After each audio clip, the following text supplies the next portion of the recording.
Sacrifice చెయ్యాలి అంటే ఏదో ఒక దాంట్లో మనకు ఒకటి దొరికిండాలి. అంటే సినిమా రంగంలో మనకి ఏదైనా అద్భుతమైనది దొరికి రాజకీయం వదిలేయి అంటే వదిలేయాల్సి వస్తది. లేదా రాజకీయంలో అద్భుతమైనది ఏదైనా దొరికి సినిమా వదిలేయి అంటే అప్పుడు వదులుకోవాల్సి వస్తది. ఏది లేనప్పుడు ఎందుకు? ఏదో ఒక దాంట్లో ఉన్నప్పుడు అడగాలి ప్రశ్న. ఐ బోర్న్ యాజ్ హిందూ, సనాతన ధర్మం ఫాలో అవుతున్నాను కాబట్టి నాకు రాజకీయం కంటే నాకు ధర్మమే ఇంపార్టెంట్ అనుకుంటా. ఎందుకంటే నాకు రాజకీయం ఆడేని తెలివితేటలు టు బి ఆనెస్ట్‌లీ లేవు. నేను పాలిటిక్స్ లో ఉన్నాను కానీ నాకు పాలిట్రిక్స్ రావు. So okay. రావు కాబట్టి అది నా నేచర్ కి సెట్ అవ్వదు కాబట్టి ఎలా ఎదగాలో కుట్రలు, కుతంత్రాలు చేయడం నాకు రాదు కాబట్టి సో బెటర్ యూ చూస్ ధర్మ ఆర్ పాలిటిక్స్ అంటే ఐ చూస్ ఓన్లీ ధర్మ. ఓకే. బికాజ్ ఇక్కడ నాకు నచ్చింది మాట్లాడొచ్చు. ఇక్కడేమో బోల్డని కుట్రలు పొందాలి, అవేమో నాకు చేత కాదు. చాలా సార్లు ఛాన్స్ వచ్చిందమ్మా, నేను ఓకే. వెళ్ళలేదు. ఫస్ట్ ఆఫ్ ఆల్ ఎందుకంటే నాకు మైండ్ గేమ్స్ ఆడడం రాదు. మనకి ఓకే. ఏదన్నా ముఖం మీద మాట్లాడడమే, కూర్చొని పథకాలు వేసి చెప్పాయి కదా, మనకి పథకాలు పన్నాగాలు అసలు లేదు కాదు. చాణక్య బ్రెయిన్ లో 1% బ్రెయిన్ కూడా నాకు లేదు. ఓకే. అండ్ ఫిజికల్ గేమ్స్ నేను ఆడలేను because physically I'm not fit. So నేను మెంటల్ గేమ్స్ ఆడలేను, ఫిజికల్ గేమ్స్ ఆడలేను కాబట్టి మనకు చేత కాదు. మనకు తెలిసింది ఇన్స్టాంట్ గా జరిగినప్పుడు జరిగిన సందర్భాన్ని అనాలిసిస్ చేసి చెప్పగలను, లేకపోతే దానికి సంబంధించి గైడెన్స్ ఇవ్వగలను. And I'm not a people person. నేను పొద్దున బయటికి పోయి సాయంత్రం ఇంటికి రావాలి. నేను అలా మందిలో కూర్చోలేను, మందిలో పడుకోలేను. నాకు అదొక పెద్ద ప్రాబ్లం. ఓకే. సో నేను introvert, I'm type of introvert. I talk but I cannot mingle with the people. అంతమందితో కలిసి ఉండలేను నేను. సో నా నేచర్ కి అసలు సెట్ అవ్వదు. సో బిగ్ బాస్ అనేదాన్ని నేను చూసేదాన్ని కానీ ఆల్మోస్ట్ మూడేళ్ల నుంచి చూడట్లేదు. మొన్న ఫస్ట్ వీక్ బెజవాడ్ బేబక్క నా ఫ్రెండ్ కాబట్టి దాని కోసం చూసా. రెండో వారం శేఖర్ భాషా కోసం చూసా. వాళ్ళిద్దరు 2 వారాలు ఎలిమినేట్ చేసేదాకా చూడడం మానేసా. 2 years నుంచి చూడట్లేదు. ఈసారి వీళ్ళిద్దరి కోసం చూసా. వీళ్ళిద్దరు బయటకు వచ్చాక చూడడానికి ఏముందని చెప్పి చూడట్లేదు. సో ప్రజలు చాలా ఏదో అంటే ఒక 5 సంవత్సరాల పరిపాలన మారిపోగానే 100 రోజుల్లో ఏదో అద్భుతాలు ఏదో జరిగిపోతాయి. శ్రీకృష్ణుడి కాలంలో కూడా అద్భుతాలు ఏం జరగలేదమ్మా. ఆఖరికి సో కురుక్షేత్రమే జరిగింది. అంతే తప్ప ఇక్కడ ఒక వెంటనే వచ్చేసి ఏం జరగవు. కానీ అమరావతి నిర్మాణానికి సెంట్రల్ ఫండింగ్ ఇస్తుంది అండ్ స్టేట్ గవర్నమెంట్ ఆ ఫండింగ్ ఏమి ఇవ్వక్కర్లేదు. అయిన అప్పులు కూడా సెంట్రల్ గవర్నమెంట్ తీరుస్తానని మాట తెచ్చుకున్నారు. అట్ ద సేమ్ టైం పోలవరంకు కూడా అట్ ఎనీ కాస్ట్ ఈ 5 ఏళ్లలో పూర్తి చేస్తాము, దానికి సంబంధించిన ఫండ్ కూడా సెంట్రల్ నుంచి తెచ్చుకుంటున్నారు. ఇంకా వచ్చేసేసి పెన్షన్స్ లైక్ లైక్ వికలాంగులకు అవ్వచ్చు, లేకపోతే ఓల్డ్ ఏజ్ పీపుల్ కావచ్చు, పెన్షన్ పెంచడం జరిగింది. ఆన్ టైం కి కూడా ఈ 3 నెలల నుంచి వాళ్ళు తీసుకోవడం జరుగుతుంది. అండ్ ఇంకా డిఎస్సి కి సంబంధించి 15,600 జాబ్స్ ఏవో అనౌన్స్ చేయడం కూడా జరిగింది. ఇట్లా మెనీ థింగ్స్ సో ఇంకా జరుగుతాయి అని చెప్పేసి వాళ్ళు దాన్ని ప్రెజెంట్ చేయడం జరిగింది. ఇంకా బికాజ్ నేను లిస్ట్ పెట్టుకోలేదు, బికాజ్ ఈ క్వశ్చన్ అడుగుతారని నాకు తెలియదు. నేను అంత రిజిస్టర్ చేసుకొని ఉండలేను 100 days పరిపాలన వాళ్ళ దగ్గర ఎలా ఉంది అన్నది. సో పెట్టుకుంటే కనుక చూసి చదవగలను. నేను రోజు పొద్దున్న లేస్తే నేనేమి యూపీఎస్సీ ప్రిపేర్ అయ్యే స్టూడెంట్ ని కాదు కదా అంత మెమరీ పెట్టుకోవడానికి. So yes they are doing so many things. But ప్రజలకు అంత గొప్ప సాటిస్ఫాక్షన్ గా అనిపించకపోవచ్చు. ఎందుకంటే ఒక ప్రభుత్వం మారంగానే మిరాకిల్స్ ఎక్స్పెక్ట్ చేస్తాం, బట్ ఎప్పుడు మనం రాజకీయాల్లో మిరాకిల్స్ ఎక్స్పెక్ట్ చేయకూడదు. హ్యూమన్ మేడ్ థింగ్స్ ని ఎక్స్పెక్ట్ చేయాలి కాబట్టి అంతవరకు కొంచెం బెటర్ గానే చేస్తున్నారని అనుకోవచ్చు. అండ్ ఇంకొకటి ప్రక్షాళన జరుగుతుంది. ఫస్ట్ ఆఫ్ ఆల్ పాత ప్రభుత్వం చేసినటువంటి దరిద్రాలన్నింటికి ప్రక్షాళన జరుగుతుంది. రెడ్ బుక్ రెడీ చేశారు అండ్ అందులోంచి ఒక్కొక్కరికి ఏంటి ఏమేమి చేశారు అనే దాని మీద కూడా సో ఒక్కొక్కటి ఫస్ట్ ఆఫ్ ఆల్ దరిద్రాన్ని క్లీన్ చేసుకుంటూ వచ్చే ప్రాసెస్ సగం జరుగుతుంటే సగం ప్రజలకి పథకాలకి అసలు ఏంటి అన్నది ఏవైతే మిగిలిపోయినాయో వాటిని కూడా పూర్తి చేసుకునే ప్రక్రియలో ఒక 100 days లో బెటర్మెంటే చూపించారని చెప్తాను నేను. హైడ్రా అన్నది యాక్చువల్లీ మంచిదే. ఎందుకంటే హైదరాబాద్ లో ఎన్నో రకాల చెరువులు లేకపోతే లోతట్టు ప్రాంతాలు ఇవన్నీ ఉంటే వాటన్నింటినీ ఇంతకు ముందు పరిపాలించిన గత ప్రభుత్వాలు మొత్తము రకరకాల పర్మిషన్లు ఇచ్చేసి చెరువులు పూర్తి చేసేసి ఈవెన్ నేనున్న ఒక ఏరియాలో ఎదురుగా చెరువు ఉంటే చాలా వరకు దాన్ని పూర్తి చేసిన కార్యక్రమం జరిగింది. అలాంటి చోట్ల ఇల్లు కట్టుకోవడం వల్ల వర్షం వచ్చిన ప్రతిసారి వాటర్ స్టోరేజ్ అవుతుంది. ఆ వాటర్ ఎక్కడికి పోవాలో తెలియట్లేదు. హైదరాబాద్ లో చిన్న వర్షం వస్తే ఇల్లు మునిగిపోతున్నాయి, రోడ్లన్నీ మునిగిపోతున్నాయి. ఎందుకంటే ఇదే చెరువులని మూసివేయబడ్డము, లేకపోతే కొన్ని కుంటలు ఉంటే వాటిని మూసేసి దాని మీద ఇల్లు కట్టడం. మరి వాటర్ బయటికి వెళ్ళే సోర్స్ ఎక్కడ ఉంది? ఎక్కడో చోట సోర్స్ క్రియేట్ చేయబడాలి కదా. కానీ సమయం ఇచ్చి ఉండాలి ప్రజలకి. ఏదో ఏదో అంటారు చూడు, ఒక సామెత లాగా కొత్త సద్యగాడు పొద్దెరగడు అన్నట్టు అధికారంలోకి రాగానే జనాల మీద పడిపోవడం కాదు. ప్రజలకి సమయం ఇవ్వాలి.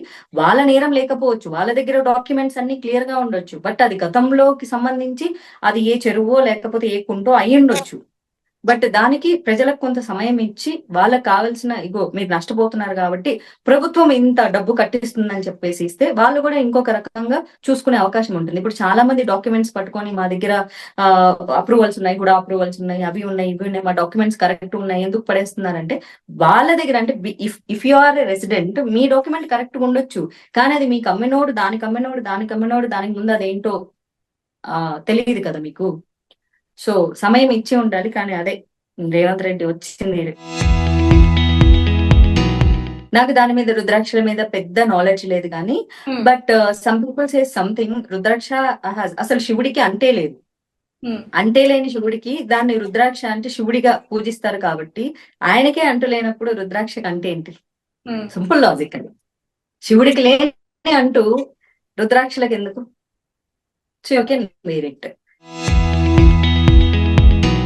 There is no Rama on this earth in Kaliyuga. Okay? And Krishna అంటే అదే చెప్తున్నారు కదా. So this is a very wrong question. అంటే రాముడు అంటే ఒకటే భార్య, కృష్ణుడు అంటే చాలా మంది భార్యలు, ఏదేదో చేసేసాడు. కృష్ణుడికి 8 మంది భార్యలు, లక్ష్మిలు ఎంతమంది? 8 మంది. అంటే అష్టలక్ష్ములు. విష్ణువు కృష్ణుడు, ఓకే, విష్ణువు భార్య లక్ష్మి, ఆమె 8 రూపాయలు ఉంటది. ఆయన 6 రూపాయలనే పెళ్లి చేసుకున్నాడు తప్ప ఇంకెవరిని పెళ్లి చేసుకోలేదు. మన దేవుడి చరిత్రను చాలా గొప్పకుంటాయి. శివుడు ఎన్ని రూపాయల్లో పుట్టిన పార్వతినే పెళ్లి చేసుకుంటాడు, విష్ణువు ఎన్ని రూపాయల్లో పుట్టిన లక్ష్మినే పెళ్లి చేసుకుంటాడు తప్ప ఇంకొక ఆడదాని జోలికి ఆయన వెళ్ళరు. అక్కడ ధర్మం అక్కడ చాలా క్లియర్ గా చెప్తూ ఉంటారు. ఇకపోతే 16,108 మందిని ఆయన పెళ్లి చేసుకున్నాడు తప్ప ఆయన తాకలేదు. వాళ్ళకి గౌరవ స్థానాన్ని క్రియేట్ చేశాడు సమాజంలో. ఆ రాజకుమారులకు నరకాసురుడు ఎత్తుకెళ్ళినోడు రాక్షసుడు ఏం చేస్తాడు? ఖచ్చితంగా స్త్రీలను అనుభవిస్తాడు. సరదాగా వాళ్ళకి హారతులు ఇవ్వడం కోసం ఆయన అంతఃపురంలో పెట్టుకోలేదు వాళ్ళని. కాబట్టి ఈనాటికి కలియుగంలోనూ మానభంగం జరిగిన స్త్రీకి గౌరవం దొరకదు. కాబట్టి రాజకుమార్తెలు వాళ్ళు మేము వెళ్ళినా మమ్మల్ని ఏ రాజకుమారుడు వచ్చి పెళ్లి చేసుకోరు కాబట్టి మాకు గౌరవ స్థానం కలిగించమంటే ఆయన ఒకేసారి అన్ని 16,108 రూపాయలు ఒకే నిమిషంలో ఎత్తి అందరికీ ఒకే సమయంలో తాళి కట్టాడు. అంత పవర్ ఎవరికైనా ఉందా?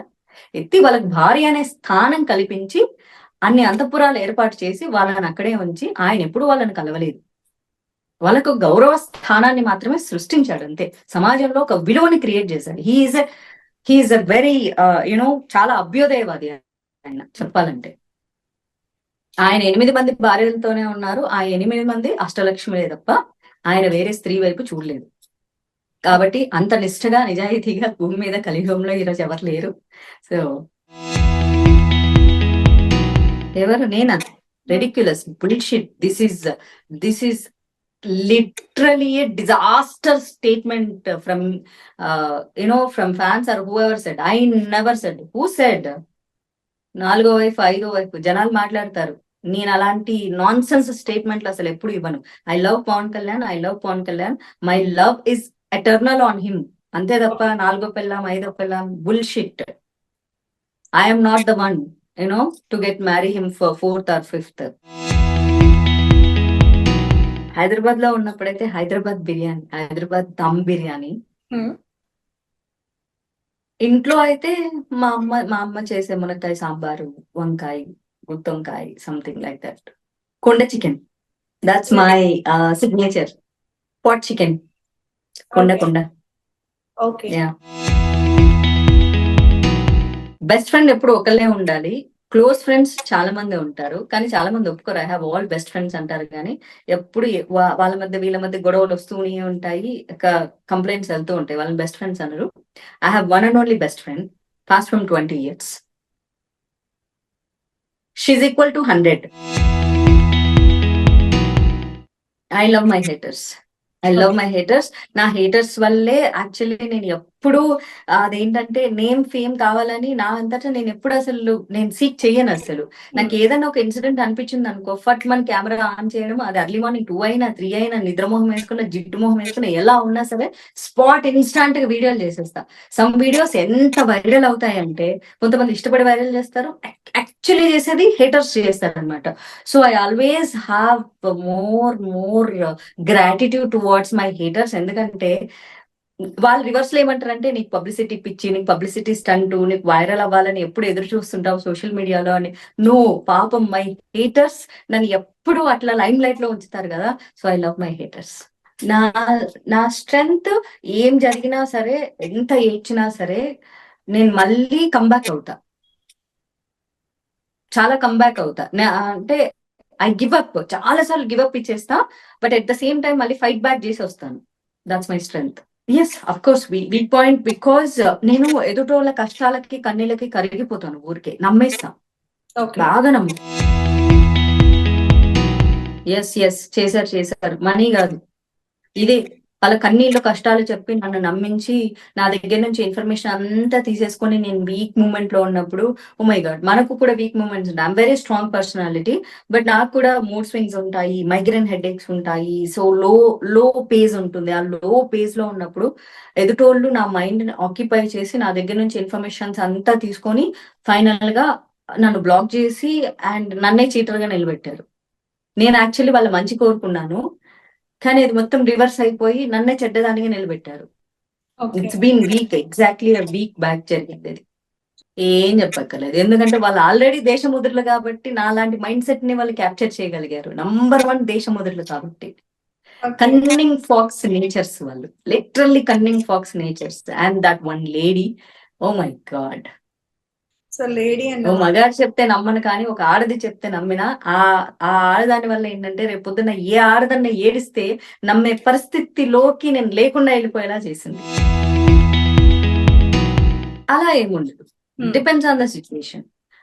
అక్కడ ఏ సంఘటన జరిగిందో ఆ సంఘటనకు సంబంధించిన వాళ్ళు ఎవరున్నారు రిలేటెడ్ గా చూసుకొని కాల్ చేస్తాం, అంతే తప్ప ఏం జరిగినా 100 ఎవరో ఒకళ్ళు ఉన్నారు, అలా ఎవరు ఉండరు.